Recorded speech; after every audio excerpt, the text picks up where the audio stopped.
Ah, pues Casi, ahora, parece, ahora ahora está grabando, ahora sí. Ah, qué bien, muy bien, muchas gracias. Bueno, le decía a Claudia que yo la conocí por aquella película, después he seguido leyendo más libros. He visto que hay más adaptaciones de sus libros. Me gustaría saber, antes de entrar en catedrales, ¿qué opinión tiene sobre las adaptaciones que se han hecho de sus novelas al cine? mira, a mí me gustan todas las adaptaciones que se hicieron. Yo tengo una ventaja sobre otros escritores, es que soy guionista, entonces entiendo cuando se cambian cosas. A veces le pasa a colegas míos que me dicen que no les gustan las versiones de sus libros porque le cambiaron cosas, pero la realidad es que cuando uno lleva un texto literario a series o a películas, no queda más remedio que cambiar y a veces eliminar líneas secundarias, a veces cambiar personajes, son cosas importantes para que después el proyecto audiovisual funcione, ¿no? Así que a mí en todos los casos me parecieron, las que están adaptadas son Las viudas de los jueves, Betty Boo, Las grietas de Jara y Tuya. Y en Eso. todos los casos me parecieron buenas adaptaciones y me gustaron y fueron bien diferentes porque tienen que ver con el director de cada una de ellas. Los directores son los que ponen su impronta también, ¿no? Una película es un hecho artístico que arranca con un texto, pero tiene otros componentes, ¿no? Y en todos los casos fueron diferentes y me gustaron.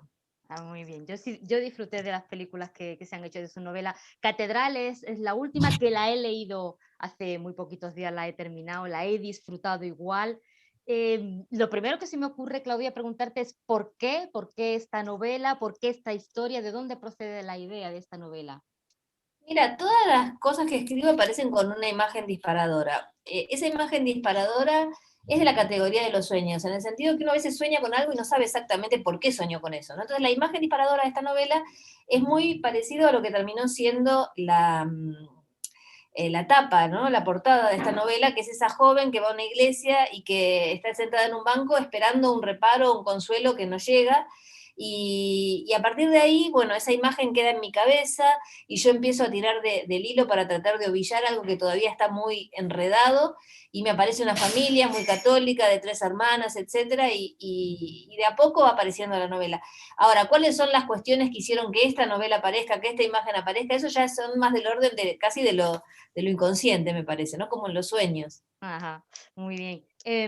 Para quien no la haya leído, la novela ahonda en una familia católica, en donde ocurren ciertas cosas. ¿Cómo definirías la novela para los que no la hayan leído? ¿Qué le contarías? Yo creo que es una novela familiar noir o una novela negra familiar, ¿no? Porque el crimen o lo que hay que resolver, el enigma, la búsqueda de la verdad, es en una familia y el peso de lo que son esa familia y los personajes de la familia es muy importante. Entonces, se corren un poco algunos ejes de la novela policial, ¿no? Como que quizás la investigación no es lo más importante, sino lo que les pasa a esta familia 30 años después sin que se haya podido resolver esta muerte. Eh, Justamente el eje temporal es algo que lo cambia, ¿no? En el policial uno tiene un cadáver y tiene que al día siguiente averiguar quién lo mató y por qué. Y acá ese eje temporal no es exactamente así porque pasaron 30 años y quizás las preguntas que deberían hacerse los personajes y los lectores no son las mismas que la típica pregunta del policial, que es quién lo mató y por qué, sino otras, ¿no? ¿Qué le pasó a Ana? ¿Por qué está ahí? ¿Por qué llegó sola a esa circunstancia? ¿Por qué nadie la ayudó? ¿No? Otras preguntas que a lo mejor sí los acercarían, los hubieran acercado a la verdad. A mí lo que me gusta de la novela es que tú presentas este hecho trágico en la familia, pasa todo este tiempo y se analiza cómo ese hecho trágico repercute en cada uno de los miembros y qué consecuencias trae a lo largo de los años. Sí, justamente una de las cosas que yo más pensé antes de arrancar con la escritura concreta de la novela es quién iba a contar esta historia, quién iba a ser la voz cantante para contar la historia de Ana. Y la conclusión a la que llegué es que todos tenían que poner su voz en primera persona, no solamente porque todos sabían alguna parte de la historia, y tenían su propio punto de vista, sino porque cada uno tenía que asumir su pequeña o gran cuota de responsabilidad en este hecho, ¿no? A veces hay crímenes o hay circunstancias violentas y dramáticas en la sociedad que tienen un responsable o un culpable directo, ¿no? De lo que sucedió, pero tiene muchos otros responsables indirectos porque permitieron o no hicieron nada o dejaron pasar cosas para que se produzca ese crimen, ¿no? Y con la idea de que cada uno de los personajes hable en primera persona, construir la novela con esta estructura, que son 7 capítulos, uno por personaje, y cada uno se acerca a este hecho desde su punto de vista. Sí, hay una estructura absolutamente coral, donde cada uno tiene que poner su propia voz para contar, y la única voz que no está es la de Ana, porque también, eso lo pensé, ¿no? Podríamos darle una voz a la muerta que contara lo que le pasó, pero también me parece que nosotros como lectores nos tenemos que hacer cargo de que cuando una mujer muere ya no tiene más voz, y la voz la tienen que reconstruir los que quedan, ¿no? Fíjate que yo llegué a pensar que este suceso que le ocurre a Ana procedía de alguna noticia que tú hubieras leído, no sé, fue una imaginación mía, que digo, alguna noticia que has leído en el periódico y de ahí la has tomado. No hay ninguna noticia real que fuera así, pero hay muchas noticias. O sea, vos sabés muy bien que en mi país hasta diciembre del año pasado el aborto era algo clandestino y muchas mujeres morían en abortos clandestinos y muchas mujeres no se atrevían a contar en sus familias lo que estaban pasando. Entonces, no es un caso, sino muchos que a lo mejor abonan que uno en la cabeza tenga determinadas cuestiones, ¿no? Ujú. La novela no es muy extensa, pero sí es muy intensa en emociones y en temas. A través de los personajes podemos asomarlo, por decir alguno, la culpa, el arrepentimiento, la responsabilidad, pero hay temas de muchísimo más calado, como son las relaciones familiares, la religión, el fanatismo, el celibato, el aborto, los secretos. Hay un abanico de temas que abordas que es tremendo. Sí, a mí me interesaba de alguna manera también con esta historia poner en cuestionamiento los absolutos, ¿no? Hay algunas instituciones que son como absolutos que parece que son intocables, ¿no? La familia, la religión, y eso de a poco se puede ir cuestionando en el sentido que si es que hace falta, no quiere decir que uno tenga que romper la familia porque sí, ni romper la fe que cada uno tenga si está cómodo ahí, pero si no es así, ¿no? Esa cosa de que eh, a veces una persona está en una familia donde hay alguien que es un violento y tiene que respetarlo porque es de parte de la familia y probablemente no tiene que respetarlo y tiene que cuidarse y tiene que evitar de que sea violento con él. O esa cosa que nos había pasado, que nos pasó durante mucho tiempo, ¿no? De tener vecinos y que discutían y que uno sentía ruidos y golpes y no te metías porque decías, no, bueno, son cosas privadas, son cosas familiares, no hay que meterse en la vida familiar y privada de las personas. Y hoy sabemos que si en el departamento de al lado, en la casa de al lado, escuchamos gritos de una mujer porque un hombre le está pegando, tenemos que llamar a la policía. Pero años atrás, qué sé yo, mis padres hubieran dicho, no digamos nada porque esto es un tema privado, ¿no? Eso creo que vamos evolucionando para bien en cuanto a tener conciencia de que tenemos que participar en algunas de esas cuestiones. La familia es un tema que tú ya tocas en otras novelas. ¿Qué tienes la familia que está interesante para la literatura? A mí me parece que la familia es como el núcleo principal donde pasan todas las bellezas y las miserias que pasan en otras más grandes, ¿no? Como dice Tolstoy en el arranque de Ana Karenina, las familias felices se parecen todas y las infelices, pero las infelices lo son cada una de una manera particular.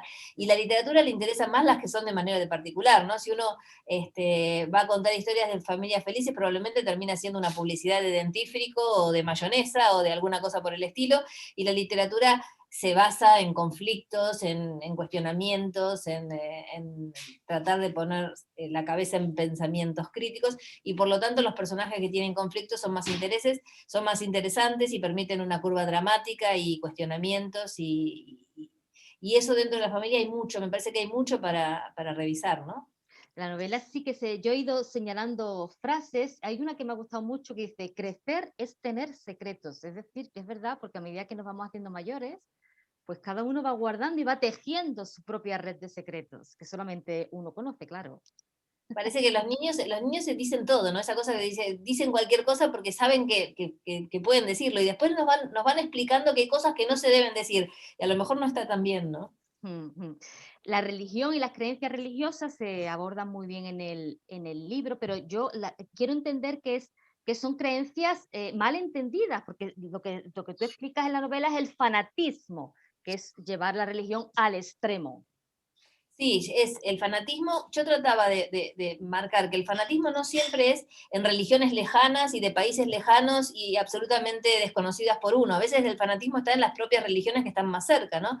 En Argentina la religión más extendida es el catolicismo, en España también, y también hay fanáticos religiosos dentro del catolicismo que llevan a extremos algunas cuestiones que ellos creen que tienen que ver con la religión y que se la quieren imponer también a personas que no son de su propia religión. En ese sentido, ¿no? No quiero cuestionar de ninguna manera la fe de Ya, cada uno ya. tiene todo el derecho de tener fe en lo que sea, pero hay muchas de las normas que a veces se imponen en las religiones, las iglesias, que no tienen que ver con la religión de base, sino que tiene que ver con normas que los hombres a lo largo de los años han ido imponiendo, ¿no? Y cuando digo hombres me refiero a hombres varones, porque digamos, la estructura religiosa del catolicismo son todos varones, que a través de los concilios, etcétera, van acordando qué es lo que se puede hacer. Y entonces se oponen muchas veces a ampliación de derechos. En la Argentina la Iglesia Católica se ha opuesto al matrimonio igualitario, se ha opuesto al divorcio, se ha opuesto a la patria potestad compartida del hombre y la mujer, se ha opuesto, por supuesto, al aborto, y en ese sentido nunca sabremos cuánto de eso es lo que dijo Jesús o lo que dijo el Dios que corresponde a determinada religión, o lo que dicen los hombres que luego los interpretan, ¿no? Me gusta, bueno, me gusta, me parece curioso, ¿no? Que todo lo bueno o lo malo que ocurre en la novela, que bueno, hay muchas cosas malas, todo se reduce a los designios de Dios. La expresión los designios de Dios se repite constantemente en la novela, como si uno no tuviera culpa de ciertos hechos, sino esto es Dios. Así se saca la responsabilidad de encima a alguno de los personajes de la novela, ¿no? Y es como, a veces uno dice, cuando vos no crees en eso, decís, qué mala suerte que yo no pienso en los designios de Dios, que me sería estaría más liberada de algunas cuestiones.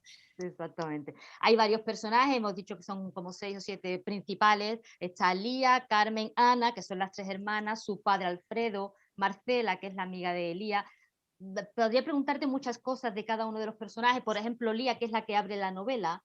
Eh, ella, fíjate que para declararse atea después de la muerte de su hermana, decide mudarse a una ciudad que está muy vinculada con la religión, con Santiago de Compostela. Y es curioso ese contraste. Yo creo que, digamos, el personaje es como que va a ponerse a prueba a sí misma, ¿no? O sea, ella asume que es atea, que nunca tuvo fe, pero va al lugar donde cada día, cuando se levanta, pasa por un montón de iglesias y ve un montón de gente persignándose y se pregunta, seguramente, si está bien la decisión que tomó, ¿no? Si hubiera ido a otro lado, a lo mejor no hubiera cuestionado nunca más esta decisión que tomó. Carmen es la hermana mayor, si te digo la verdad, yo la he llegado a odiar, porque te ha salido un personaje muy falso, con mucha soberbia, muy orgullosa. Yo creo que ahí el lector va a empatizar poco con Carmen. Sí, pero vos sabés que a pesar de eso, yo traté de armar una propia lógica para este personaje. O sea, yo creo que nadie cree que es malo en sí mismo, ¿no? Y inclusive una persona que puede hacer daño a otro se justifica por qué lo hace y tiene sus razones. Yo quise darle esas razones a Carmen, y algunas de las cosas que ella dice, que si bien, por supuesto, uno se siente alejado de alguien que digamos, es tan estricto y demás, también la puedo comprender, ¿no? Puedo comprender que educada en esas circunstancias terminó siendo lo que es, aunque yo no comparta eso, ¿no? Pero como autora necesito poderle dar una lógica a su pensamiento y que tenga alguna coherencia desde el punto de vista de sus propios idearios, ¿no? De sus propias ideas. Marcela, como hemos dicho, es la amiga, la íntima amiga de Ana. Yo siento debilidad por Marcela. Me parece que Marcela es un personaje entrañable. Además, la has construido con una enfermedad, a raíz de un suceso que ocurre, que yo creo que eso te habrá tenido también habrás tenido que indagar un poco cómo funciona esa memoria anterógada que se llama, ¿no? Sí, es memoria de anterógrada o de corto plazo, que quiere decir que puede recordar cualquier hecho pasado, pero no puede recordar los nuevos episodios a partir de un golpe. Más allá de que conozco personas que tienen ese inconveniente, es lo que vimos en el personaje de la película Memento o en el texto de Oliver Sack. Oliver Sack es un neurólogo que tiene un libro que se llama El hombre que confundió a su mujer con un sombrero, que son todos casos que él vio en la clínica. Y uno de los casos es un marinero que justamente tiene este problema de memoria anterógrada, ¿no? Y bueno, y además vi muchos videos, ¿sabes? Que busqué muchos videos en YouTube de personas que tienen este problema y cómo sobrellevan su vida, ¿no? Porque tienen que anotar si comieron, si no comieron, porque entonces no saben si tienen que volver a almorzar o no tienen que volver a almorzar, etcétera, ¿no? Y cosas mucho más graves que esas, ¿no? Sí, hay una frase que vamos, es vital en este personaje, que dice que para Marcela el pasado es silencio, el presente olvido y el futuro es un vacío inmenso, porque claro, ella ni siquiera para enamorarse está habilitada, ¿no? porque cualquier cosa que hoy le pase, si se encuentra con un hombre y se enamora, al día siguiente se va a olvidar, ¿no? Y qué terrible, ¿no? Que uno no se da cuenta cómo funciona la memoria en el día a día hasta que te enfrentás a la posibilidad de no tenerla. Eso. Y Julián, que es otro personaje que a mí bueno, me ha tocado a la fibra, porque él, en cierto sentido, yo no estoy muy segura de que Julián sea una víctima. Yo creo que se escuda mucho y que busca muchas excusas para no asumir su responsabilidad. Sí, no tengas duda, no tengas duda. Julián también se compone su situación para pensar, bueno, yo actué bien, hice todo esto y era lo mejor que podía hacer, pero bueno, dentro de su cabeza él se justifica de esa manera. Nosotros como lectores y yo como escritora sacamos nuestras propias conclusiones, ¿no? Y ya por último, pues que un personaje también que me ha gustado muchísimo, que es Alfredo, que es el abuelo de las niñas de Ana. Este es un personaje un poco de lo que solemos decir un padre coraje, ¿no? Un personaje que no tira nunca la toalla a pesar de los años, porque él necesita saber la verdad.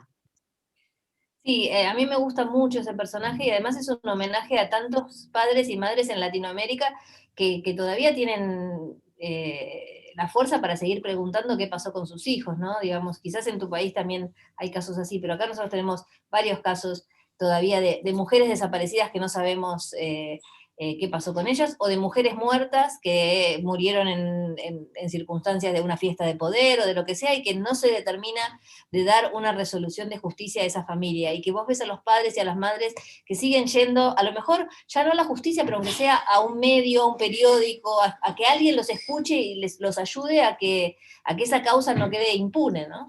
Ujú.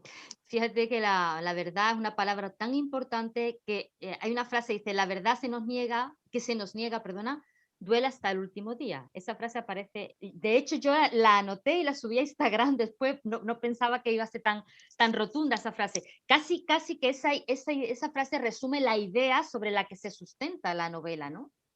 Sí, la novela trabaja mucho sobre si uno se acerca o no a la verdad. También Alfredo dice, a veces estamos en el borde y sabemos que la verdad está ahí y no somos capaces de dar ese último paso porque es tan duro lo que hay. Por eso él prepara todo para que Mateo se encuentre con Lía y estén juntos cuando sepan la verdad.